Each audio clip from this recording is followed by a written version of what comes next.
Olá, tudo bem? Como é que tu tá? Ó, estamos aqui em mais um vídeo desse canal. E se tu estás aqui, certamente é porque ou tu é um imigrante ou pretendes te tornar um imigrante, não é verdade? Eu me chamo Lucas Abad, sou advogado no Brasil e em Portugal. E aqui em Portugal eu atuo na área do direito migratório. Sim.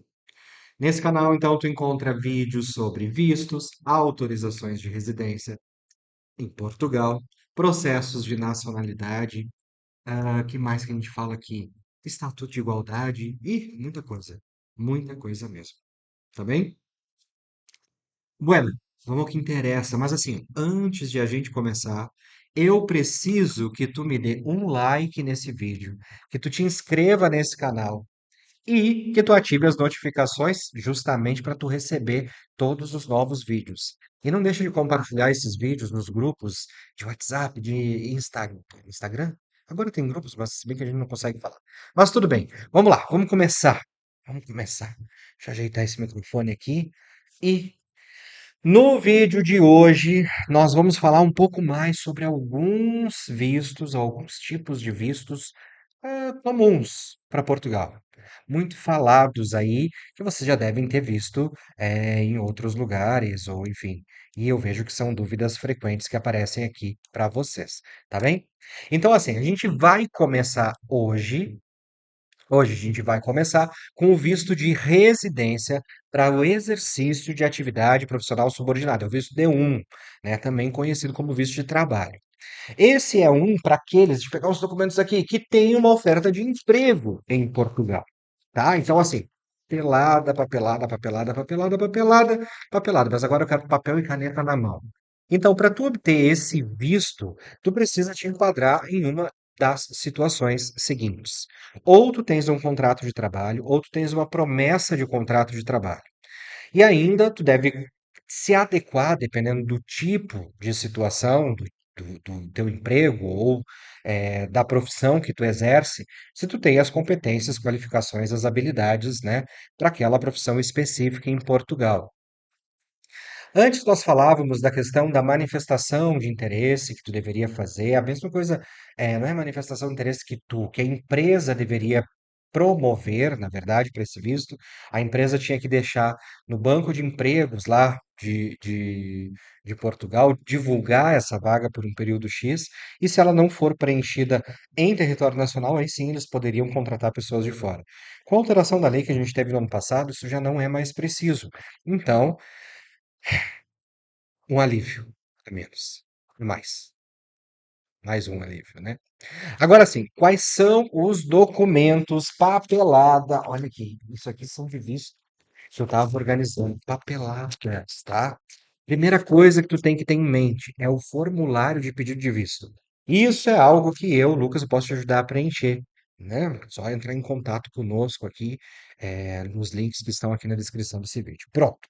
Em seguida, tu vai precisar do teu passaporte original, também de uma cópia simples dele, da página de identificação e a página que tem a parte da assinatura. Deixa eu ver, não tô com meu passaporte aqui. Não, não tô. Mas, dependendo também da VFS do consulado, eles vão te pedir as páginas onde tenha o movimento migratório, ou seja, os carimbos que tenham ali no teu passaporte, tá? Em especial os mais recentes. Isso é importante também, mas tu informa no momento do visto, no preenchimento do teu formulário.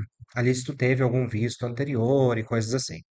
Bom, também tu vai precisar de duas fotos 3x4. Agora, que tipo de foto e como tem que ser feita uma foto assim? Não pode tirar uma foto do celular e botar lá, filho de Deus. Não dá para fazer isso. Entendeu? Então, assim, ó, nada de óculos de sol, pelo amor de Deus, nada de chapéu, de lenços, de brincos grandes, né? A gente precisa ver, né? O consulado tem que ver o teu rosto claramente. O fundo tem que ser branco, não pode ser assim, tá bom?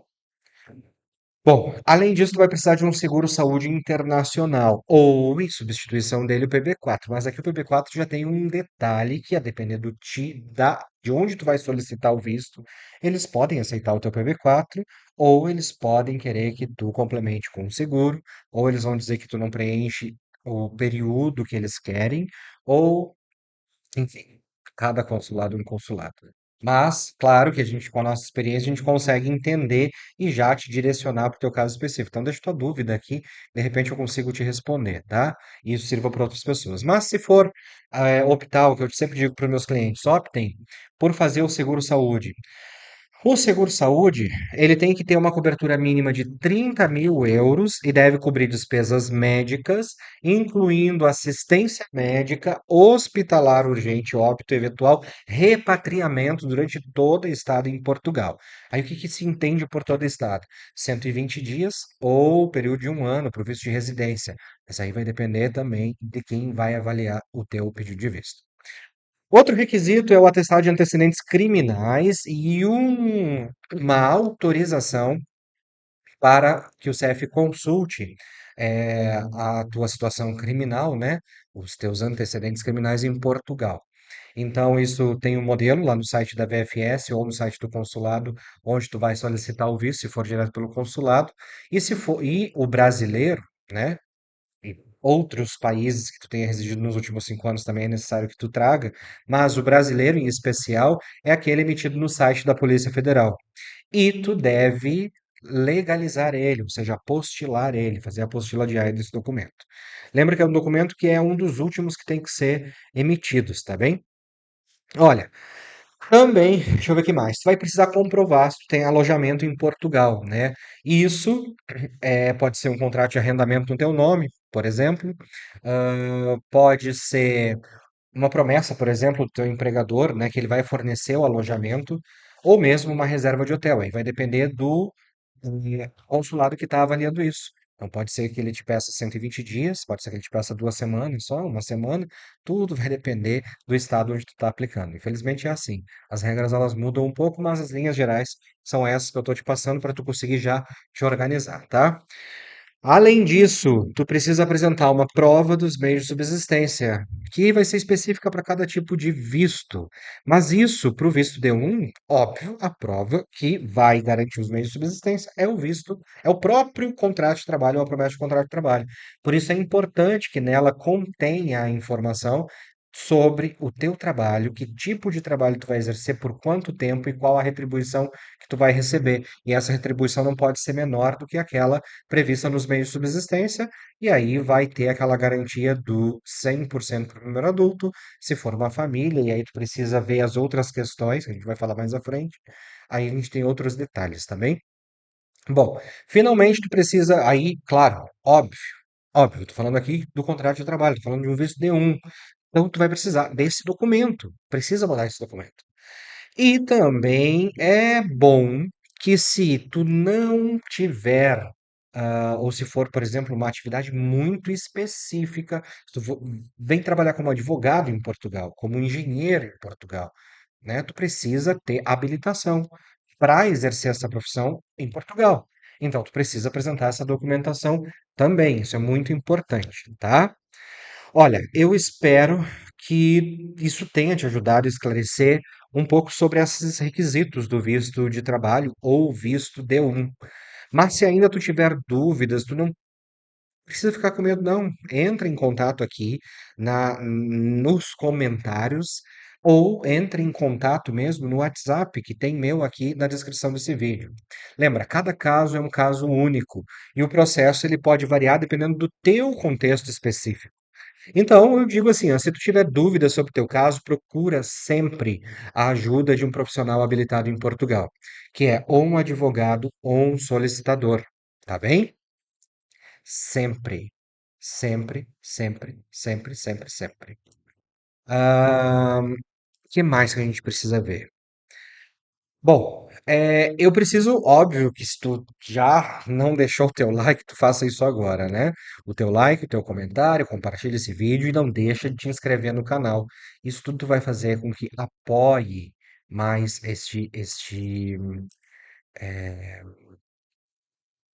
estes conteúdos, né? E mais pessoas possam receber a informação. Bom, o que mais que eu preciso falar para vocês? Falamos de visto D1, tá? Entrei aqui alguns detalhes do visto D1. Deixa eu ver quanto tempo a gente já tá. 10 minutos, então a gente tem mais um tempinho aí. Visto D1. Vamos falar agora sobre o visto de acompanhamento familiar para o visto D1. Atenção. Quando nós falamos do visto, então sempre quando eu for trazer algumas situações de vistos, né, comuns assim para vocês, agora eu tô falando do D1, eu vou falar sobre o acompanhamento, se ele for aplicável. Se for falar de visto de procura de trabalho, eu não vou falar sobre acompanhamento, porque o acompanhamento não é aplicável para o visto de procura de trabalho, tá? Combinado assim? Então, o visto D1 para o visto de procura de trabalho, o que que tu vai precisar comprovar? Sempre no visto de procura de trabalho, eu estou confundindo as coisas. Para. Tô falando com procura de trabalho, tô com procura de trabalho na mente. O visto de trabalho, o visto D1, e nós vamos falar agora do visto de acompanhamento familiar. O visto de acompanhamento familiar, sempre que nós formos falar do visto de acompanhamento familiar, a gente vai ter que pensar na portaria dos meios de subsistência.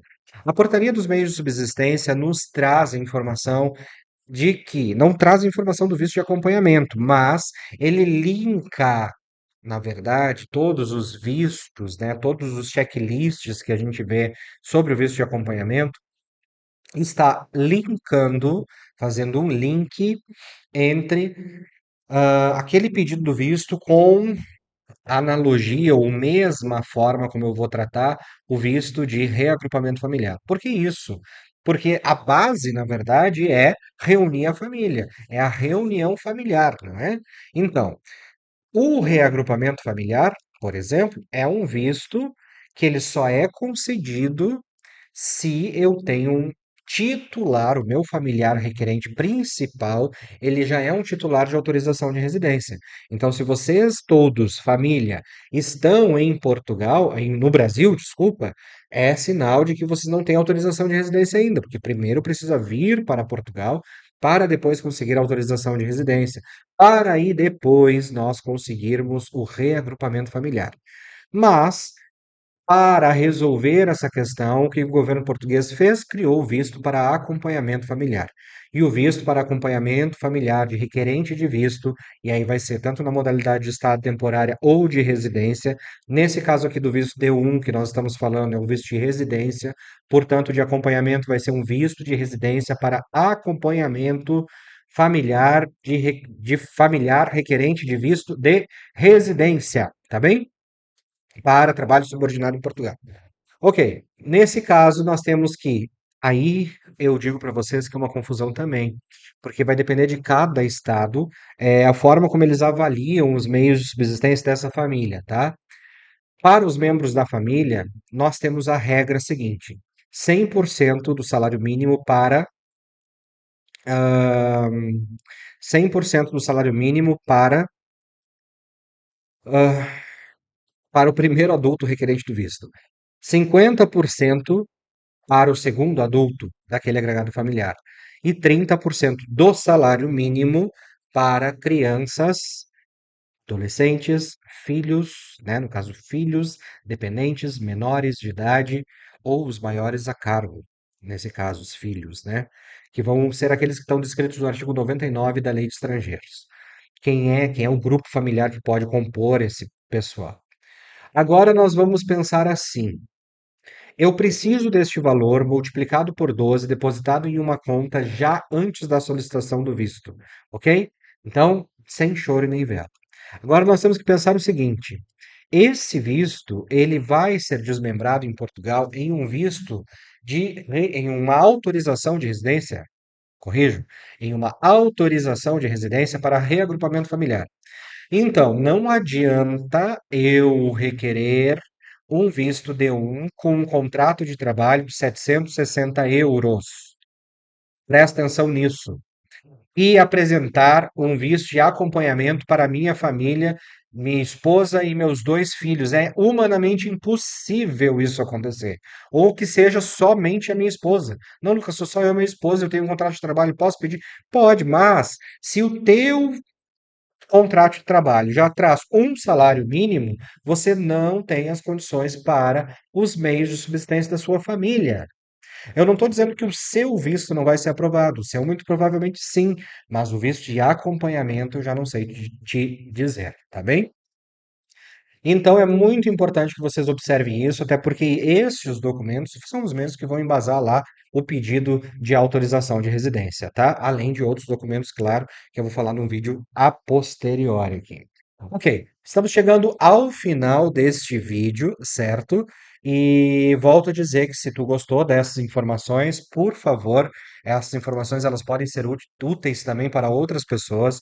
Então, considera apoiar esse canal, te inscrevendo, deixando os teus likes, comentários, compartilhando e tudo mais. Obrigado por assistir.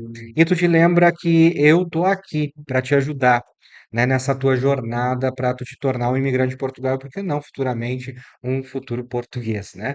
Até o próximo vídeo e vamos nos falando. Tchau, tchau.